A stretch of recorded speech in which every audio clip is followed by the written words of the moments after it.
Assalamualaikum warahmatullahi wabarakatuh.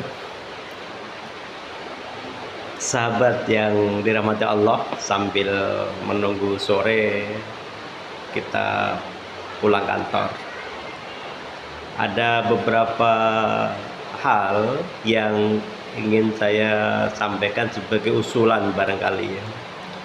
Sekaligus juga mereview kembali syariat kita, pemahaman kita tentang syariat rukun Islam yang kelima, yaitu berangkat haji atau naik haji. Sebagaimana kita ketahui bersama bahwa menunaikan haji termasuk adalah kewajiban kita sebagaimana urut-urutan dalam rukun Islam yang paling akhir, yaitu yang kelima. Hal ini merujuk pada firman Allah Subhanahu wa taala yang berbunyi, walillahi 'alan nasi hajjul baiti man istata'a ilaihi sabila. Jadi Allah telah mewajibkan kepada kita untuk berangkat haji dengan syarat atau dengan sebab. Apa syaratnya? Apa sebabnya? Adanya kemampuan. Kemampuan ini pengertiannya sangat luas sekali, sahabat semua. Bisa harta benda, bekal, bisa kesehatan, kemampuan fisik, keamanan, dan lain-lain. Nah, sahabat semua, kalau kita merujuk pada daftar antrian haji kita yang sudah mencapai 30-an tahun, sepertinya ada semacam pesimisme bagi sebagian orang. Apakah betul di usianya yang tersisa ini masih berkesempatan untuk bisa melaksanakan ibadah haji ke Mekah? Ini pertanyaan yang sekaligus juga mungkin kegalauan, kerisauan bagi kita kebanyakan. Wajar, karena setiap kita pasti ingin diaku sebagai hamba yang taat. Nah, salah satu ketaatan kita adalah mampu melaksanakan kewajiban kita secara baik dan sempurna. Nah, sahabat semua, di Indonesia hari ini kita ada pemberangkatan haji yang kalau diklasifikasi ada beberapa macam. Ada haji reguler, ada haji plus, ada berangkat haji karena menjadi petugas, petugas daerah atau petugas negara atau nasional. Ada juga yang hari ini orang berangkat tanpa antri dengan bayar sejumlah uang cukup besar, namanya haji furoda. Nah, furoda ini juga ada dua macam.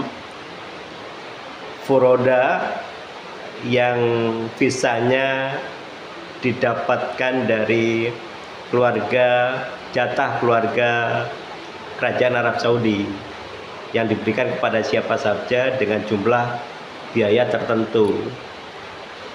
Ada juga ibadah haji furoda yang dengan segala macam keistimewaannya, karena furoda itu bermakna adalah undangan tamu. Yang namanya undangan tamu pasti kita dijamu, difasilitasi, dan lain-lain. Nah, ini adalah khusus diperuntukkan oleh atau kepada pejabat-pejabat yang mendapatkan kehormatan dari kerajaan Arab Saudi atau dari amirnya.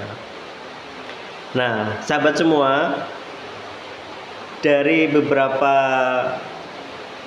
klasifikasi atau kelompok golongan yang bisa berangkat haji ini,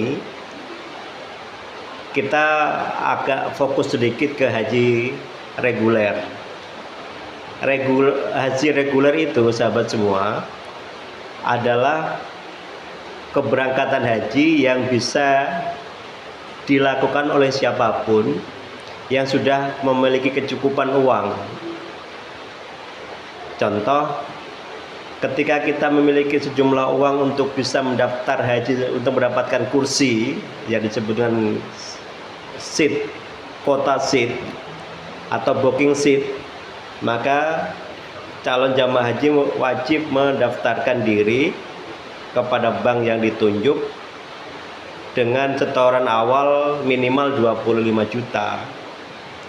Ketika kita sudah syarat ketentuannya dipenuhi dan kita sudah daftar menyerahkan uang 25 juta ke bank-bank yang ditunjuk, bank negara lah begitu, kemudian kita otomatis akan mendapatkan seat, booking seat, yang bisa jadi berangkatnya bisa 20 tahun, 15 tahun, atau bahkan mungkin lama lagi.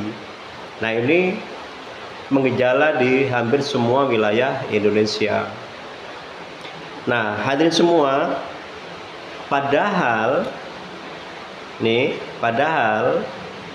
biaya haji kita tiap tahunnya itu kalau kita tanpa ada subsidi, katakanlah bunga atau bagi hasil dari uang yang kita setorkan di awal, itu biaya murni yang kita harus bayarkan ketika mau berangkat itu adalah, kalau tahun ini, merujuk tahun ini adalah sekitar 90 juta. Nah, jamaah haji yang berangkat tahun ini dengan pendaftaran awal yang telah dilakukan sejumlah 25 juta, dia harus menambahkan lagi supaya dia bisa berangkat itu, menambahkan biaya hajinya sejumlah 30-an juta.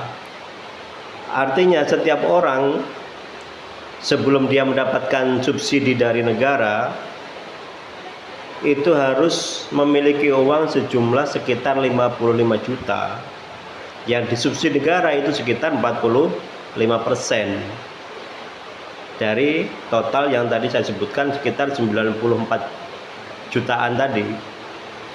Nah, ketika seseorang sudah waktunya berangkat dan kemudian dia belum mampu melunasi sejumlah uang yang sebagai tambahan dari uang yang telah disetorkan di awal tadi, yang mungkin sudah 10 tahun lalu, 15 tahun lalu, maka dia otomatis akan gugur, tidak bisa ikut berangkat. Nah, padahal sahabat-sahabat semua, dalam haji itu salah satu yang paling utama syaratnya adalah adanya kemampuan, terlebih kemampuan bekal, baik di perjalanan, baik di sana, termasuk juga keluarga yang ditinggal. Nah, dengan problematika hari ini yang haji furoda juga tidak dikeluarkan visanya oleh kerajaan Arab Saudi, kenapa sih gitu? Kenapa sih? Supaya kita ini ada satu kepastian bahwa antara yang mampu dan tidak mampu ini tidak menjadi samar. Kenapa tidak diberlakukan satu harga saja? Siapapun yang berangkat haji, untuk menghindari antrian tentu ya, dalam kurun waktu katakanlah 1 tahun apa 2 tahun, dia sudah harus punya setoran maksimal 90 juta misalnya, sehingga tidak lagi subsidi-subsidi. Karena buat saya pribadi, atas dasar pertimbangan istitoah inilah, sehingga orang menjadi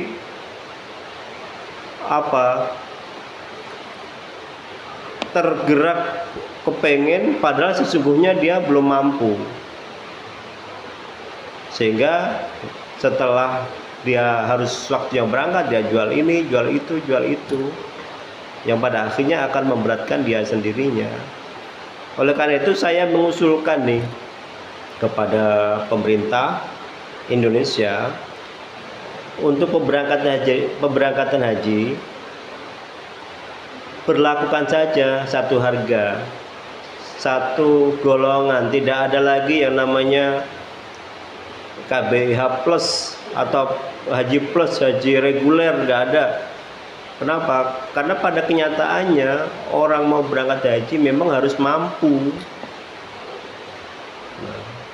Jadi subsidi nggak ada atau subsidi bagi hasil tidak ada, yang adalah orang yang memang secara mentalitas, secara modalitas dia mampu, sehingga tidak lagi ada antrian yang panjang-panjang ini. Karena hari ini cukup 25 juta orang bisa mendapatkan booking seat, padahal dia pakai juga jurus kumaha engke we, gimana nanti aja sambil berjalan nunggu waktu 10 tahun 15 tahun, dengan harapan yang mudah-mudahan semoga pada akhirnya ketika waktunya berangkat dia tidak punya uang, dia utang ke bank sana sini, jual barangnya sana sini, pulang-pulang haji malah ditanggung hutang. Ini kan unsur istitoahnya tidak muncul. Harapan saya semua berpikir ulang terkait masalah sistem pemberangkatan haji dan edukasi yang mendalam terhadap istitoah ini sendiri, sehingga carut marut haji perhajian, antrian dan lain-lain ini bisa terminimalisir atau bahkan sudah tidak ada lagi. Yang berangkat haji yang memang yang mampu betul, bukanlah mampu dipaksa. Apalagi hari ini kita mendengar bahwa ada sekelompok orang yang berangkat haji tanpa restu, tanpa izin, lewat ilegal, bahkan sampai jalan kaki lewat gurun karena takut dikejar-kejar sama askar, sampai ada yang meninggal. Ini kan sesuatu yang sangat menyedihkan ya. Apa motifnya wallahu alam bishawab. Padahal sekali lagi hadirin pemirsa, ibadah haji adalah ibadah yang sakral yang mestinya kita lakukan dengan penuh ketaatan disertai dengan lillahi ta'ala, bukan karena ego, bukan karena niat macam-macam, tapi haji karena kita mampu dan memenuhi panggilan Allah. Mestinya ini, bukan karena tadi sekali lagi karena faktor yang macam-macam. Demikian, mudah-mudahan ada manfaatnya. Sekali lagi tidak bermaksud apa-apa, direview saja, usulan saja. Untuk pemberangkatan haji tidak ada lagi haji plus, haji furoda atau baju apa, semuanya haji berangkat. Warga Indonesia yang mampu dengan harga sekian berangkatlah, sehingga otomatis harapan yang puluhan tahun belum tentu usia masih ada itu tidak membebani akal dan mentalitas kita. Wassalamualaikum warahmatullahi wabarakatuh.